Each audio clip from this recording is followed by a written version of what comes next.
शादी की रात थी। पूरा हवेली दीपों से सजा था, लेकिन अजीब बात ये थी कि हवेली के बाहर अंधेरा जैसे जिंदा था। आरव की शादी गांव की सबसे खूबसूरत लड़की माया से हुई थी।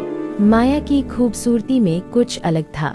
आंखें ज्यादा गहरी, मुस्कान ज्यादा शांत और आवाज में एक अजीब सी ठंडक। सुहागरात के लिए आरव को हवेली के सबसे पुराने कमरे में भेजा गया।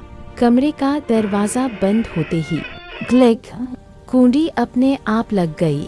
आरव ने घबराकर माया की ओर देखा।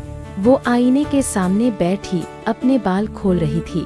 तभी आईने में माया का अक्स उल्टा दिखाई दिया। आरव की सांस अटक गई। माया, ये आईना। उसने जैसे ही बोला, माया मुस्कुराई। सुहागरात में डरते नहीं है। उसकी आवाज अब पहले से भारी थी। कमरे में दिए की लौ अचानक नीली हो गई। आरव का दिल जोर से धड़कने लगा। उसने महसूस किया माया के पांव जमीन को छू ही नहीं रहे थे। तुम कौन हो? आरव कांपते हुए बोला। माया धीरे धीरे उसकी ओर बढ़ी। उसके बाल अब जमीन तक फैल चुके थे, जिसे तुमने दुल्हन समझा। उसकी आंखें पूरी तरह काली हो चुकी थी। वो इस हवेली की मालकिन है। अचानक कमरे की दीवारों से फुसफुसाहटें आने लगी। हर नई सुहागरात एक नई बलि। आरव पीछे हटने लगा, लेकिन दरवाजा गायब हो चुका था। अब वहाँ सिर्फ दीवार थी। माया का चेहरा पल भर में बदल गया।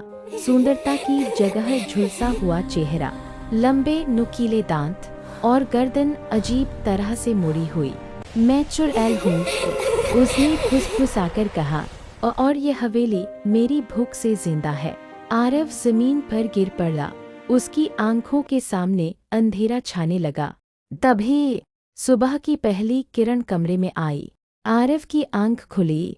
वो जमीन पर अकेला पड़ा था। कमरा सामान्य था। माया कहीं नहीं थी। दरवाजा खुला और गांव वाले अंदर आए। एक और बच गया, एक बूढ़ा बोला। आरव ने कांपते हुए पूछा, माया? सबने एक दूसरे की ओर देखा।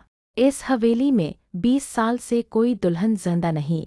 बूढ़े ने कहा, जो भी रात में उसे देख लेता है वो पागल हो जाता है।